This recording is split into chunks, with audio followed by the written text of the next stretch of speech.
And we are live. What is up, everybody? This is Nick from P2W Fantasy. Back at it again on a Skrip too small, Skrip too shifts episode here with Stephie Smalls. Again, I can't even get the opening line right. Thanks for joining us, though, live here on Facebook, YouTube, and Twitter. Steffi, it's been a week, a lot going on within the week. Always have to ask, what's going on? What's up? Because I know, of course, you're busy, you're active, and traveling all over the place. Just give me the lowdown. What's been up? Just your normal chaos. That's what's been up. Just your standard Smalls chaos. Nothing other than that. Nothing has really changed otherwise.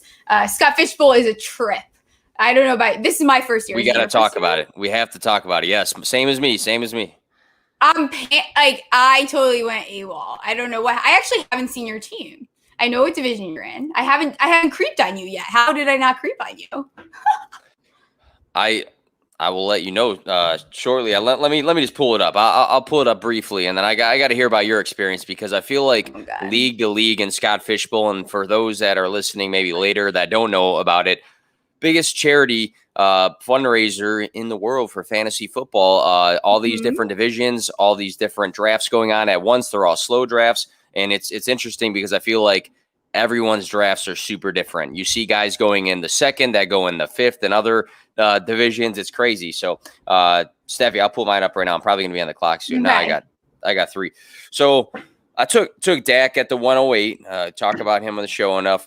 I know you're not a fan of this guy big time, but I did stack Zeke with him. He went to the 205, and I needed a running back. So from there, got George Kittle in the third, 305, which I heard is a steal. A.J. Brown, Miles Sanders, Justin Fields, and Javonte Williams. That's my outlook right now. So I need to start building some more wide receivers there, but just trying to play the board as it comes. How about yourself? What's been going on? So that's the only rounds you've been through? I'm telling. Yeah, I was going to get into that too and see where you're at, but we are crawling a little bit. Yes. Because oh my gosh, there's no way. There's like 2 or 3 people, and it's a great division, but there's 2 or 3 people that have used the overnight clock, like a 12-hour clock, and then the next day some guys have been on it for like 5. So it's been slow a little bit, but it's a good division. Yeah. So I think also, my division, we've been very patient. People have been patient with me. Absolutely. So I had a very strong start, right? So we started with Darren Waller. Very excited about that. Got him at the 112. A lot of divisions that I saw were taking him, he was going at 1-3, 1-6. He was going very early on. So to have him fall to me at 112 was fantastic. I was very tempted at 2-1 to take a quarterback. But I thought, this is how things get weird, I thought I could maybe wait and then get Tannehill at that third round reversal. So I took Jonathan Taylor because there was a lot of running back value there. Camaro was still sitting there. Jones was still sitting there. Derrick Henry was still there. So I took Taylor, and then Tannehill got sniped from me, so that I took Stafford. And then I kind of went off the rails. So my league started hoarding running backs and quarterbacks. So I took ETN as my first running back. Then I took Justin Jefferson and Devontae Adams was there, but Aaron Rodgers sketches me out. I don't know what his deal is. I know we'll talk about it later. Yep. He sketches me out. I'd rather go with Justin Jefferson, feel more confident. Then I went Javonte Williams. I went young. I am a cougar, I think. And then I went Jamar Chase, Damian Harris, Cortland Sutton. So, brought the age up a little. And then Rashad Bateman and Waddle, because I was going to take a QB and a tight end. That was my plan. Jonnu got sniped from me, and then the value just didn't feel like it was there for quarterback. I'd rather just wait, and if I have to take Tyrod Taylor, fine. I don't know that the points are really going to vary much between Mac Jones and Cam Newton. Mond is there. There really was not much anything. There really was nothing. So I went very young. I'm just shooting for the stars at this point. And reflecting back on last year, if you were to go young last year, it would have worked out in your benefit when you seen the T. Higgins and the Chase Claypools and those guys that were not top tier guys that ended up very valuable. So I don't hate that at all, especially guys like Bateman who might step in and be the number one option right away.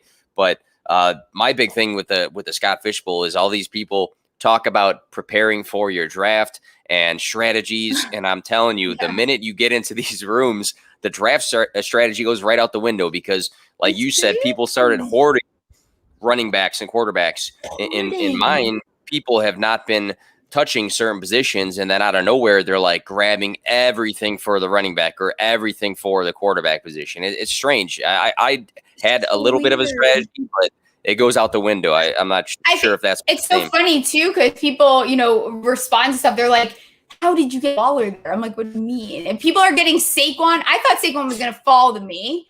And he went at like 107, 108, and where everyone else got him like at 207. So it's like, what is going on? I thought I at least would have an opportunity to get him. So even Daniel Jones in my division went in the 6th round. Everywhere else, people are grabbing him in the 10th.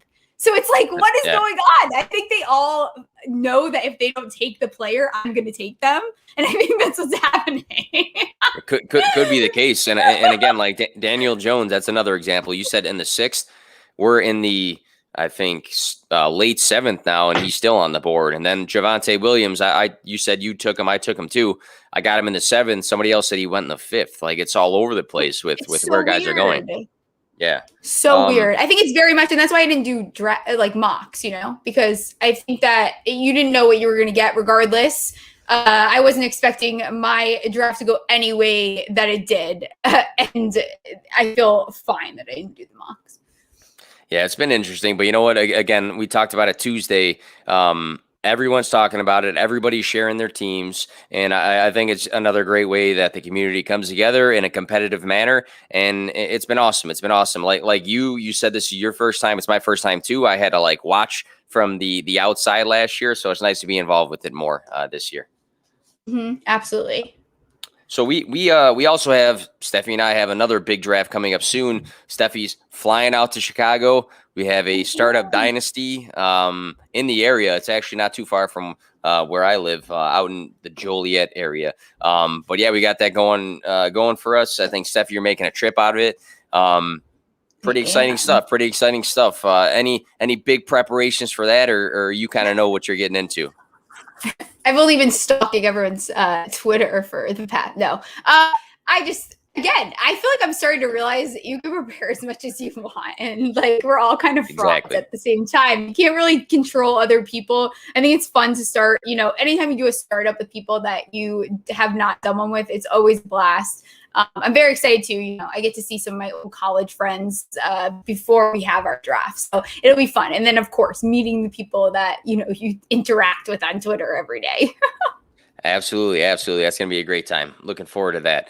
Earlier this week, had a episode with Ashley from the Undroppables and my brother Anthony. We had a good episode there. Also dropped middle of the week this graphic for some 60-plus receptions for running backs and how that affects overall finishes for the running back position. Had that going on this week. Just trying to do little things here and there, but I am ready like no other for some actual football. So what is going on today?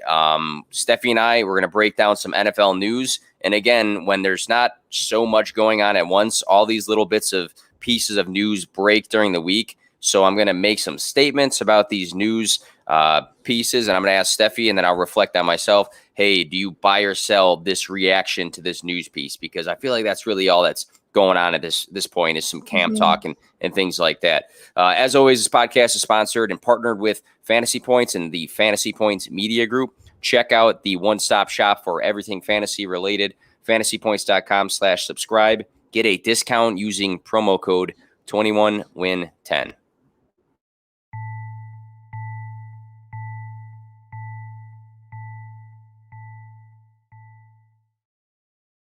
And if you are tuning in, stick with us. We're going to talk some buy it or sell it NFL news.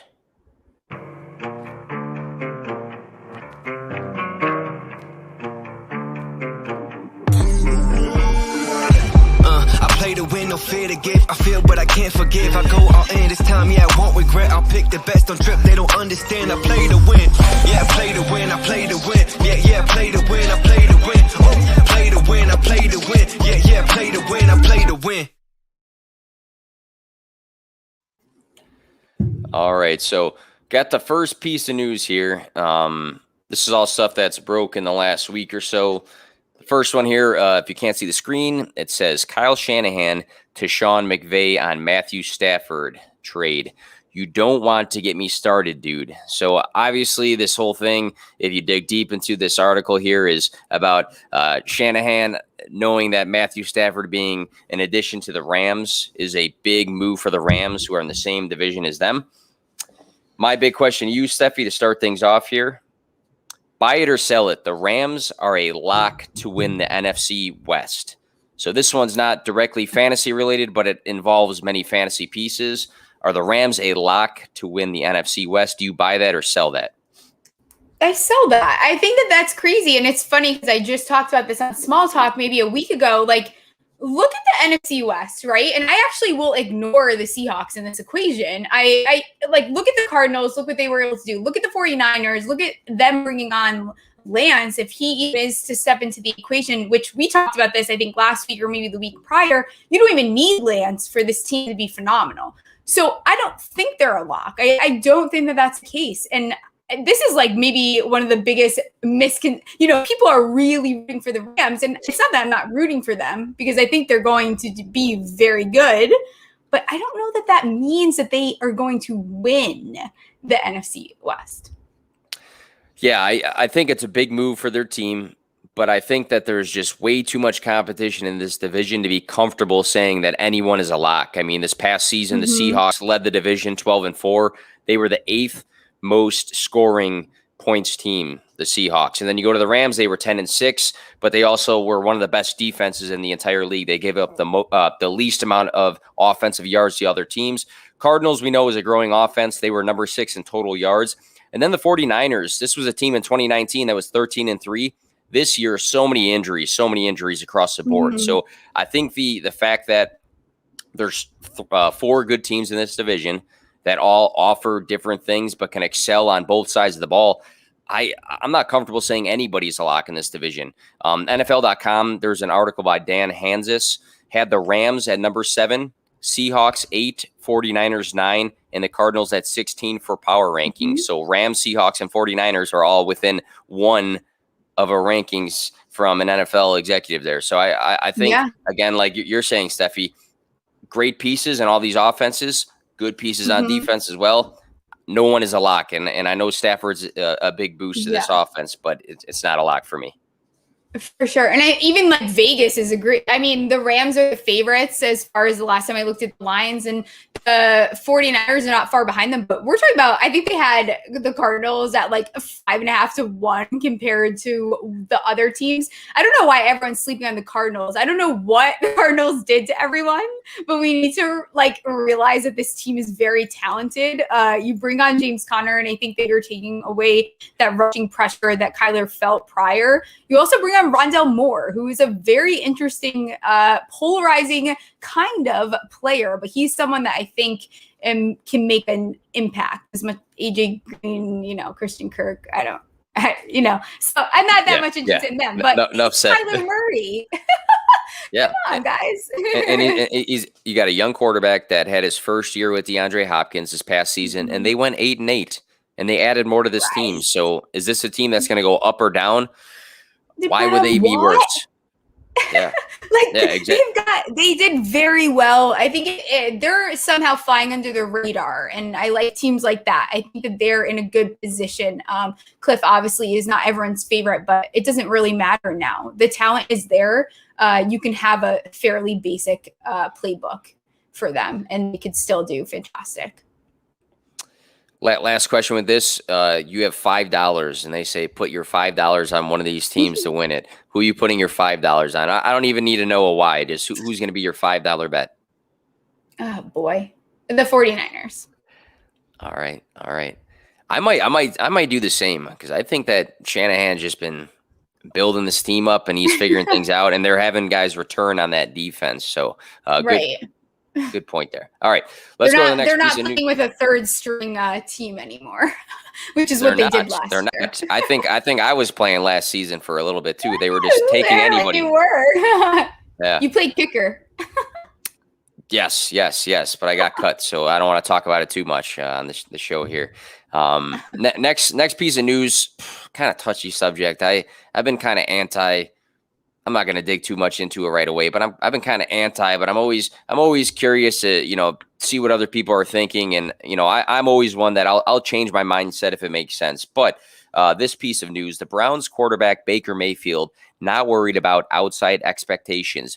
You set your own standards, he says. And then the article breaks down Baker Mayfield a little bit and the Browns' outlook. So my big question to you, Stephie, is Baker Mayfield, can he be top 12 in 2021? Do you buy or sell that he can be top 12, so a QB1 in 2021? God, this one's hard. I think I would sell this, though. I think that he will be right there. I see him more like top 15. I think he finished QB 17, again, depending on what format and what you – Am I right there? I might be right. This is me pulling things from my crazy day. What do I remember being like Baker it's being? It's floating in there somewhere. I know it's there. So I think like QB 15 for sure. We have a really talented rookie class stepping into the equation. I think that makes things a little hairy. You also have Dak coming back. You have guys that could have those breakout years. You have Burrow returning from an injury. You have Herbert, who still has not even touched his potential yet. You have guys like Daniel Jones that could very easily, if they're able to actually pull it together, step into the equation. So there's a lot of guys that he would have to beat out to be in the top 12, I think. So that's a little bit of a stretch, but if he finishes, QB 13, are we shocked? No. Yeah, so you had it right, QB 17, 2020, QB 19 in 2019, and then QB 16 in 2018. So his best fantasy season technically was his first season. Him being QB 17, with Chubb being out of the picture for a chunk of the year, I thought that was not concerning, but you'd figure, hey, they're down to one of their two stud running backs. Maybe it'd be an increase in them passing the ball, but the Browns, Baker Mayfield was 17th in passing attempts this past season. So that's another reason that I'm kind of iffy about how high I put him, because I feel like the emphasis of this team is not really throwing the ball down the field. I mean, 17th in passing attempts. There's so many guys ahead of him there. And then I, like you kind of said, I start looking at, hey, who's going to compete for that top 12? So I go down the list of Mahomes and Allen and Murray and Dak and Lamar and Herbert and Wilson and Rodgers if he plays, Tom Brady, Ryan Tannehill, Matt Stafford. Burrow. I still take Joe Burrow. You said the rookies. Trevor Lawrence probably is going to be pushing for it. Kirk Cousins is another guy that I know he's not super sexy, but he does good in fantasy. When does Fields get on the field, right? Like there's guys that could very easily step into this equation. It's not, I don't want to say it's not hard. Like I'm not downplaying it, but like to be top 12, if you have a solid team, it's not really a reach to enter that. Exactly. And I think the Browns, being a team that just went pretty far this past season, I mean, they went to the playoffs. They beat their division rival. I don't think they're going to break their system. I think their system is very focused on playing good defense, focused on getting two running backs involved, and then focused on being productive with getting the ball up the field versus Baker having to run the offense. I know he runs the offense technically as a quarterback, but he is not the focal point of the offense. So that's some other factors when it looks when I look at quarterbacks. Hey, how high can a guy finish? Is it important for him to be the man on this team? I don't think so. That's just me. Yeah. That's just me. I feel that. I want to shift to another guy who was the man. So this guy was the man, but we don't know if he's going to be the man this season or if he's even going to play. But it's Aaron Rodgers. I know we've all been talking about him a lot. And Stephie, you and I have mentioned him once or twice, I'm sure, on the show before. But Aaron Rodgers, on if he'll return to Packers, we'll see. So, this is an article on NFL.com, but the actual video footage was him cruising on a golf cart. I think he was talking to was it Charles Barkley? He was talking to somebody, and they were trying to get it out of him, like, "Hey, you gonna play?" And he's just chilling, having a good old time, and he doesn't seem pretty fazed at all by it. So this is a guy that was the league MVP this past season. He was 7th in passing yards. He was 1st in touchdowns, and he had the best passer rating in the league. My question to you, so I'm going to make a statement based off of him still being in limbo. My question to you is, Aaron Rodgers, Buy it or sell it. The Packers should trade Aaron Rodgers sooner than later. Sell. As in, do it sooner than later. Like it should be a thing that they should knock out.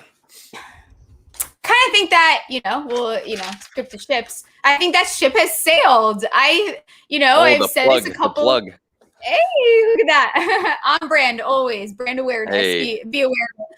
I think that ship sailed, period. I think that Aaron Rodgers is playing everyone. He's done this. I've said it on several of our shows. This is the Aaron Rodgers cycle. It's just a little bit more theatrical. And I think you said the perfect word, chilling. He's quite literally chilling. I don't think he cares. I don't think he, it would not shock me if this dude was like, I'm retiring. I have never seen Aaron Rodgers smile the way that he smiled the past 3 months, right? Like, we haven't seen this Aaron Rodgers. Even Tom Brady is messing with him. Gronk called him on the golf course and is talking about Rodgers. He's like, he's standing in front of me. I think he's the leader of the Packers, maybe, or whatever he said, and is laughing hysterically. It's like this big joke to everyone, right?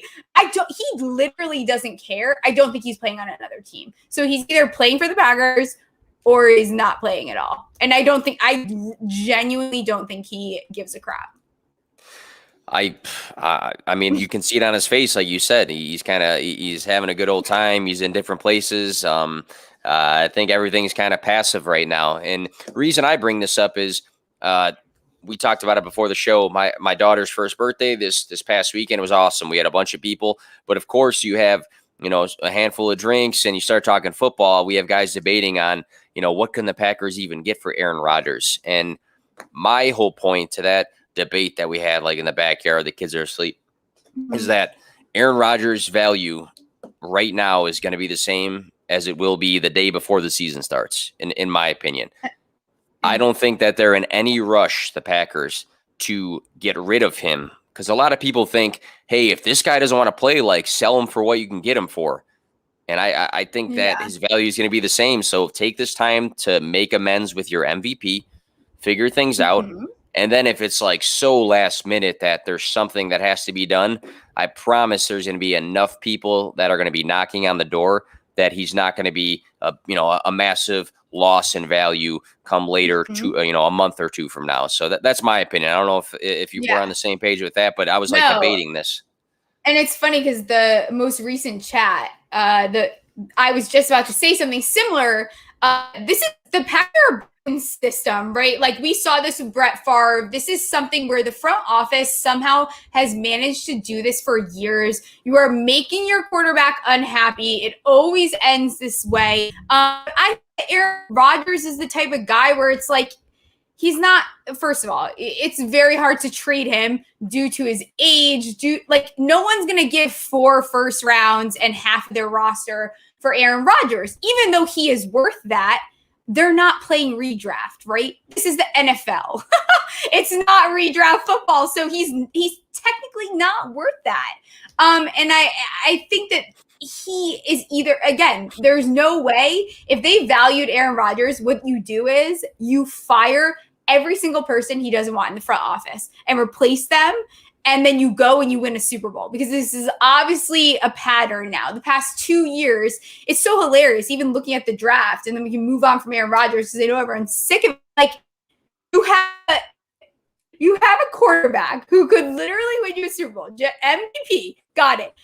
You go and not even, he wants a receiver. This is all he is asking you for. Like, he wants more weapons. And then you don't draft a wide receiver. Like, are you guys crazy? The past 2 years you have done this. So I understand his frustration, and kudos to him for being very happy in his life. And if he wants to retire, no sweat off my back. I know it's no sweat off your back. No. It's okay. Right, we're good with it. I don't want him on the Broncos. We have to play them week 1. So I'm good, right? And you're good without him here. So I wish him the best of luck. He's obviously happy, but I think their office something to do. Yeah, and I just think, just finishing things here, like you're saying, he's got enough else in his life. He's engaged now. He's got the Jeopardy thing. He's hanging out with some other NFL guys. Like, I think it's almost better that way, because if he was just firing and ripping the executive office, on I don't know, his Instagram account or something like that, or going on ESPN and getting these interviews where he's tearing people apart, I think that would make an even bigger turmoil for the Packers. So I think the Packers should actually be happy that he's not like super pissed off, at least like verbally right now, because I feel like they might be able to get a better, I don't know, deal out of it. We got D Brown in the comments, Halsey, LFG. And thanks to McBreeze, Commissioner Breeze, talking about the topic as well. So yeah, we'll see what happens with Aaron Rodgers. Like you said, Stephie, if he doesn't play for the Packers, I'm gonna sleep the same at night, probably better. But yeah. Let's go to a different position. We talked about 2 quarterbacks. So this next one, I got another strong opinion on this one. This is about a tight end. So Panthers tight end Dan Arnold ready to take on a bigger role in Carolina. So Dan Arnold, this is a guy that has been on, I believe, 2 other teams before. He's coming from the Cardinals. I believe he was somewhere else before that. He's now a Carolina Panther. There's all these videos that surfaced of, I think, his what's the rep talking to the Carolina Panthers executives on the phone, and they were talking him up about how much of a hard worker he is and how much he's getting after it. So my buy it or sell it, is Dan Arnold a true sleeper for the tight end position in 2021? Do you buy that or sell that? I sell the crap out of that. Thank you. I thought we were going to have to debate this or something. Come on now. I'm glad we don't. Ain't nobody got time for Dan at tight end, okay? Listen to me, okay?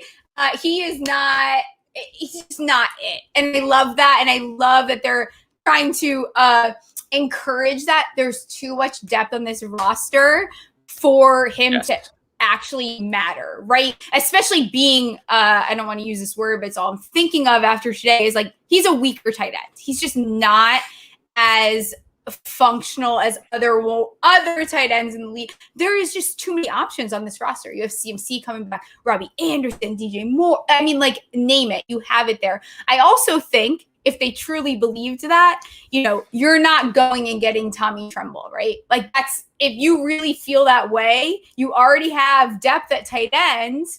Who do they have over there? Ian Thomas, right? Is probably, so you have Ian Thomas over there.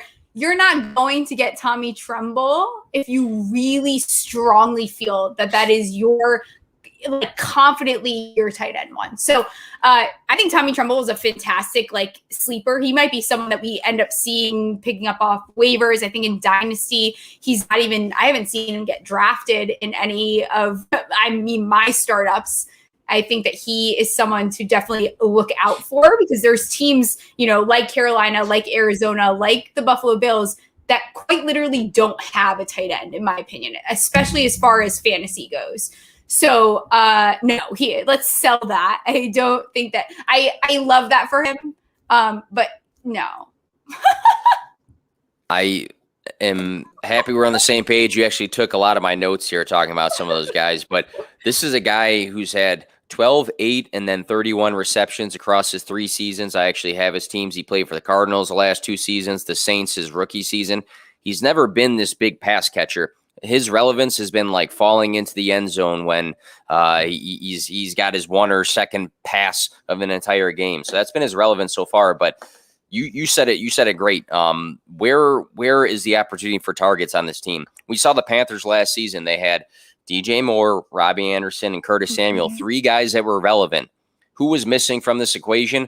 The best pass-catching running back in the NFL, Christian McCaffrey. Christian McCaffrey is back. You're going to have to throw Christian McCaffrey the ball. You're going to have to throw DJ Moore the ball. You're going to have to throw Robbie Anderson the ball. And I like Terrace Marshall. I think he's going to be involved. If he gets 75 targets, then so be it. If he gets 90, that's another guy in the equation. I mean, where are the vacated targets that are going to make Dan Arnold a guy that can be somebody you can plug in for fantasy? Because when we talk about sleepers, we had a whole episode about this, Stephie. When you talk about sleepers, I said it, and I know you agree to it. I need to actually be able to use the guy for him to be a sleeper. He can't just be a guy that like plays and then he's a sleeper. You got to be able to use the guy. And you talked about Tommy Tremble out of Notre Dame. good blocking. He has good blocking toughness. I mean, he gets after it. He's very athletic. He's going to grow. Ian Thomas has 3 seasons under his belt.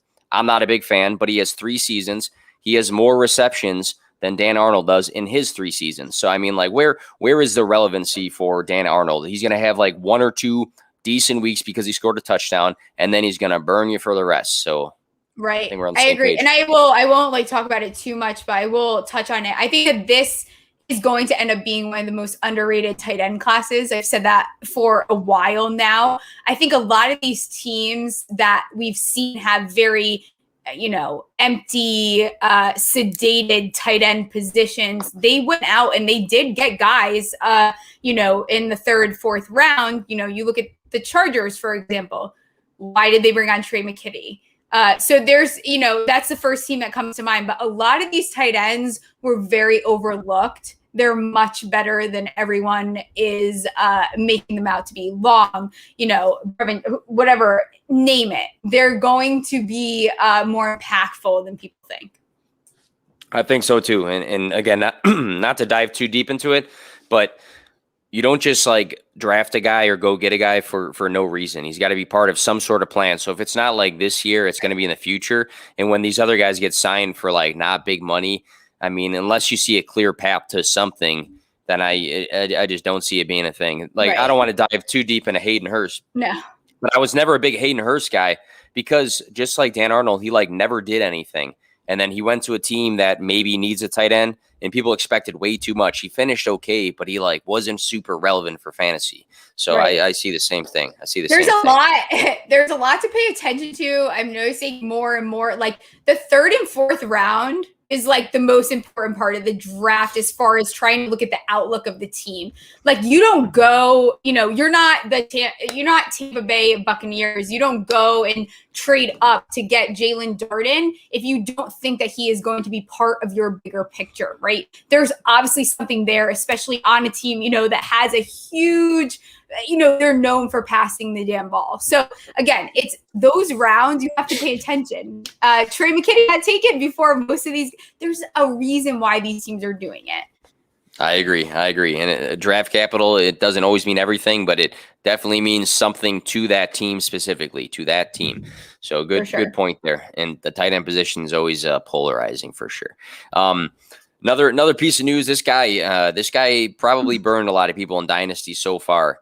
But there's some more news that drops for him. So this guy, I'm not even sure if everybody knows this guy who might be casually listening, but wide receiver Nikhil Harry formally requests trade from the Patriots. So Stephie, Nikhil Harry, not a guy that's been super sexy, super effective for fantasy. This is a guy who in 2019 was the 32nd pick after Marquise Brown. So he was the 2nd wide receiver off the board in that rookie class. People that played Dynasty actually drafted Nikhil Harry. There was some big survey. He was like a top 3 pick for rookie Dynasty drafts, and he's never really panned out. My big question to you is, with him requesting a trade, do you buy or sell that Harry should be a buy low target for Dynasty due to this potential trade? Sell. He like I can't even imagine. I think I looked up what teams were looking at him, and some articles said Arizona, which makes literally no sense. I think the other team was the Falcons. Again, makes no sense. And then the 3rd team, I forget what it was, but it again made no sense. He finished what? Wide receiver 90 or something insane. Like it was so bad. Something like that. 92, something awful. He did not have a good year, but to his argument, he obviously had the struggle of having Cam Newton that, second part after COVID. He did not seem like himself. His passing has been an issue since he approached the Patriots. But I'm just not in on him. I think that this is very, this is like, for some reason, it reminds me of Carson Wentz Jr. Like this just like seems very excuseful. It's like, you want to get traded because of what? What is the purpose? They've brought on a new quarterback who has like maybe the best, at least passing accuracy out of the rookies. He's definitely not the best talent that came out of them, but like his accuracy is fantastic downfield. So like, what more do you really want? You know, like Cam, yes, obviously he has that rushing upside and he takes advantage of it because he did struggle last year. But you also were, for lack of a better term, a shit wide receiver. Oh, I think it's just kind of what he did what he had to there. So I'm not in on him. I never was fully in on him. Maybe that's the University of Arizona and me with him being Arizona State. I love the players that have been coming out of there lately. But, you know, receivers usually out of ASU, not a huge fan. Darby is an exception to that. So with Nikhil Harry, you bring up a good point that I'm going to circle back on. You actually brought up a great point. That was my last point. But with him, you know, you look at some other wide receivers that have done this where they started off, they had a shaky maybe career, and then they went somewhere else and they actually were much better. So my big example that I tweeted out today was Robert Woods. So Robert Woods in 4 seasons with the Buffalo Bills, he had 203 receptions. His 4 seasons with the Rams, 322. So he took a big jump in receptions. Receiving yards with the Bills in 4 seasons, 2,451. And then the Rams, 4,070. But the thing is, and you said it, he went to a better situation that needed him, that needed another wide receiver, and he stepped in day one and was a big part of that team.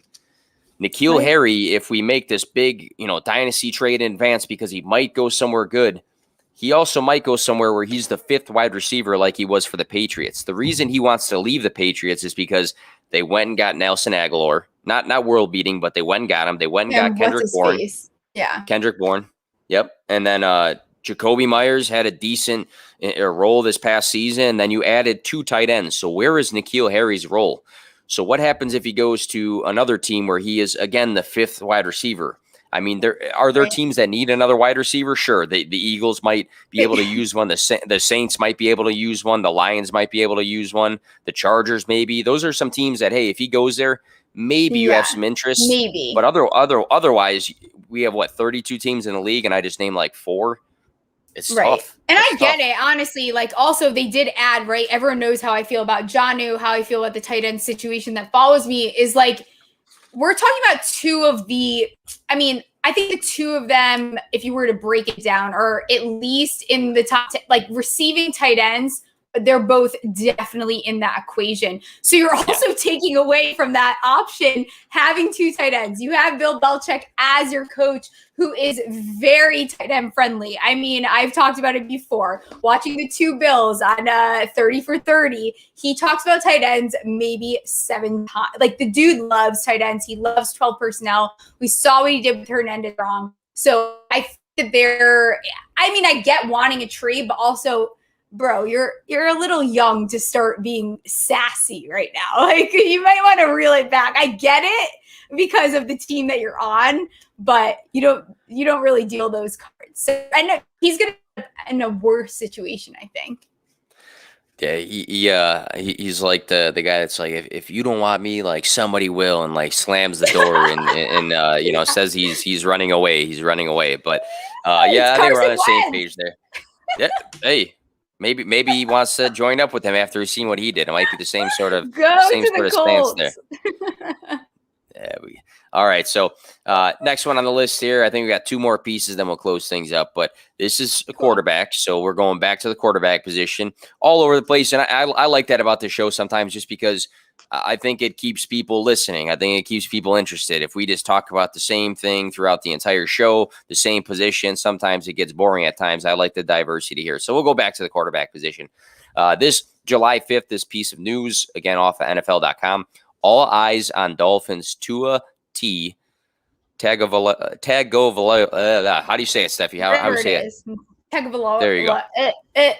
Something. It's Taga something. Tagovailoa. Yeah. All right. So all eyes on Dolphins Tua as QB enters pressure-packed year 2 in Miami. So Tagovailoa. There you go.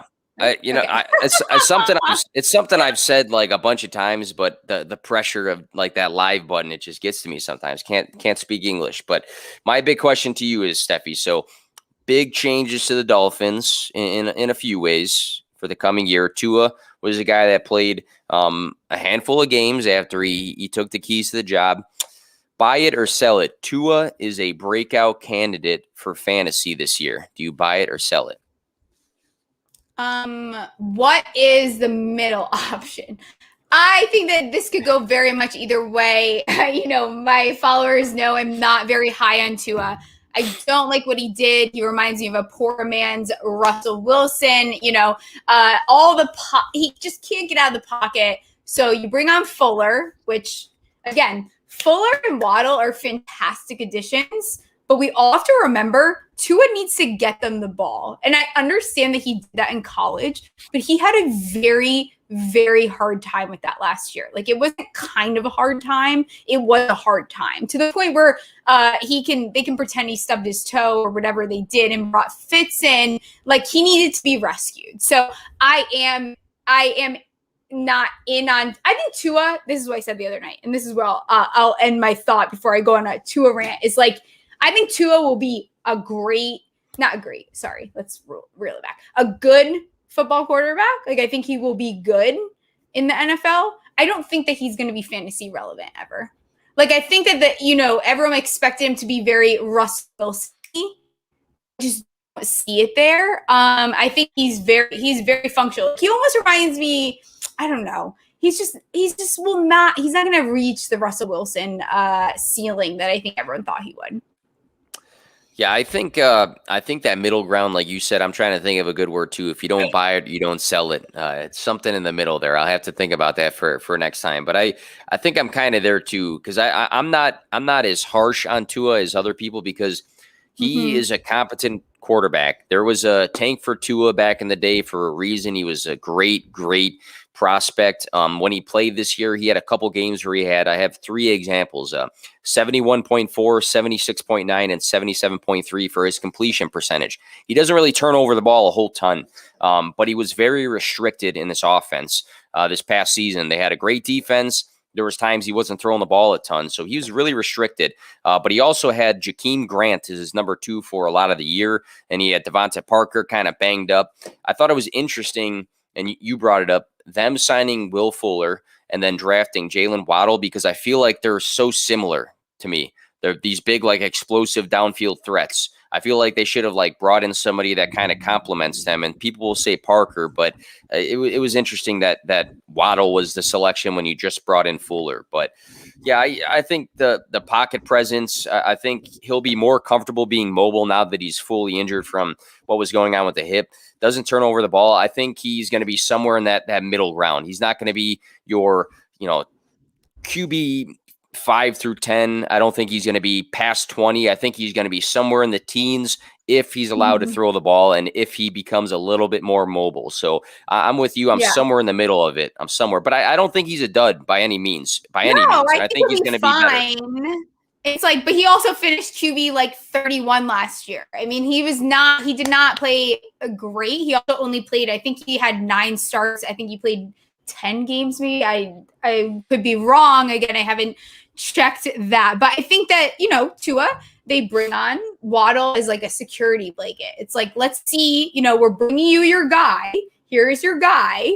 The excuses are running up again. We don't really have a running game. I don't care what you guys can try to feed me a gas into the moon. I am not. I'm just not in on him. I don't think that that's going to help. So this dude just has to figure it out. I hate that they put Fitz in for him. You've talked before. I don't like when they don't have full confidence in a quarterback. Have confidence in a quarterback. Make it old school in the fashion where you drafted him. He's your dude. Stop pulling him out third quarter. Just let him fail. He can figure it out. But he'll be okay. He was fantastic in college. Such a good recruit. And I think bring on Waddle, if we see him struggle, then I'm going to get a little nervous. So I have no engines too. I have best maybe. It's a hard situation, which stinks because I do like the Dolphins. I think they're in a good position this year. Yeah. Yeah, I agree. And it's weird. You brought up the confidence thing. It was so weird to see like Fitz playing so good, and then they have the confidence in Tua to bench a guy who's actually playing well. And then they bench Tua, and then they don't let him throw the ball, and then they do let him throw the ball. Like against Kansas City, he was throwing a ton. It was a weird dynamic. So I think bottom line is he's not a top 10. He's not a QB1, but I think if he's like your second or third guy on a super flex, I'd be fine with it. I'd be fine with it, depending on who that QB1 is on your team. Yeah, it really depends. He's a nice sneak. I think his value too. He is dropping, I think, a little bit farther. I think it's a little unfair to him because this team is good. I mean, they have a solid roster. I don't love their backfield, but other than that, I think that they have a above average team. They're just in a tough division is their problem. Absolutely. It might be similar to what we said about Baker. He doesn't have to be the man on this team, but he's got enough pieces that'll supplement his play. Decent tight end. And look at this football. You don't have to be a great quarterback to win Super Bowls. There you go. You can win two as a very below average quarterback. hey, enough said right there. All right, last one. And this is something a lot of people have talked about often this offseason. And I personally don't have this massive opinion on it. I do have an opinion, but it's not like something I've been overly confident in. But this piece of news, July 6th, Colts GM Chris Ballard confident in receiving corps after relatively quiet offseason. So we know that the Colts for the receiver position didn't really make moves. They made a move for a quarterback. But here's a simple question, and I won't even make it a buy or to sell it for this one. Do you have interest in the wide receivers for the Colts? Because I see so much back and forth on Twitter or on other podcasts, people saying I'm all in on this guy, he's a sleeper, or people are saying fade the entire corpse.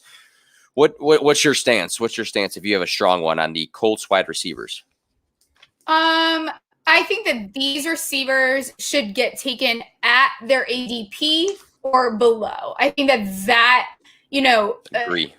I understand that everyone still believes in Carson Wentz, and I am a Carson Wentz hater. Everyone knows that. It's fine.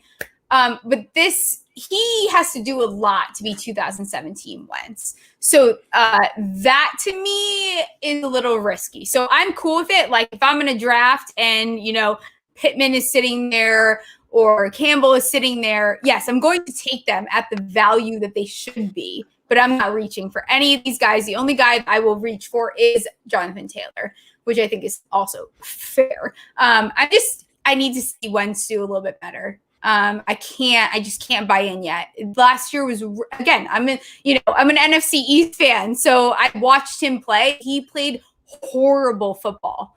Very, very bad to the point where it's what is going on, dude? Did you totally forget what to do?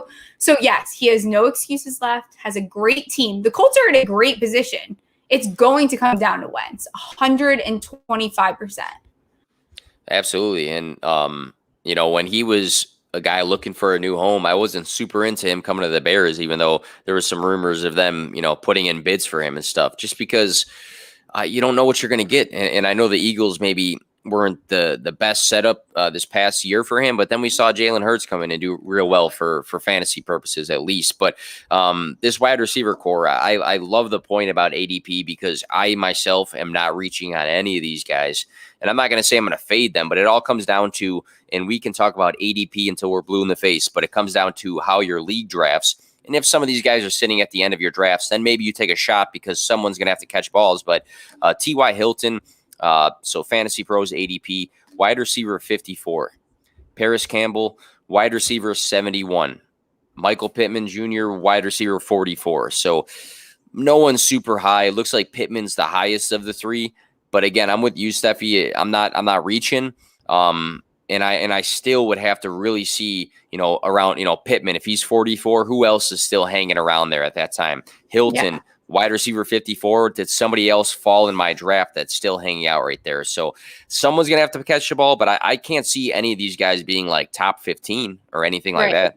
And I'm not even a Wentz, like I'm a Wentz hater, but like, again, like if he falls to me at value or pass, like I'm going to take him. I'm not a complete idiot. Like it's not just me being upset because I love Foles and, the Giants, but I do think he just has to prove himself. So maybe next year we're on this show and we have a different conversation about the fact that, oh my gosh, you need every Colts receiver. I need a little bit more from that team because they always just kind of come up short. And then you add Wentz, who is totally like not been able to do what he needs to. So I need a little bit more from them. And a piece of advice just to kind of close out my thoughts on this. None of these guys are guys that are going to be, again, drafted super high. Let's say just in a redraft. So my piece of advice is really look at the first 2 weeks before you really jump on one of these guys, because these guys might be all waiver guys in your redraft league. So look at where the target share is going and then make your decision, because I don't think you have to make this immediate right now decision on, hey, I'm all in on one of these three guys. I think especially for redraft, you can just kind of play it by ear. Where are the targets going? Who's on the field the most? Who's actually getting the yardage? And then go make your decision, because none of these guys are expensive and they're probably free in a lot of leagues for redraft. Yeah, no, I agree with you. You're so on point. All right, so wraps up the show for today. Again, NFL news. We talk some, hey, buy it or sell it for some statements, because again, this time of year, so much news and camp talk drops, and so many people, we see it on Twitter every day, make these bold statements, and we have to kind of decipher, hey, is this idea something we'd buy or is it something we'd sell? So great show, Stephie. Before we close things out, anything you want to plug? Of course, tell us where to find you, but then anything else you want to plug that's coming up for you within the next week or so? Yeah. So you guys can find me at Stephie Smalls with 3 L's. Off Topic is finally getting off the ground. So I'm very excited to have very cool guests. Finally recorded my first episode. It's going to be a blast. Very excited. Small Talk came out today. And that's it. Everything that I do, my injury tracker, all of it's on FTN. And as always, this show is a blast.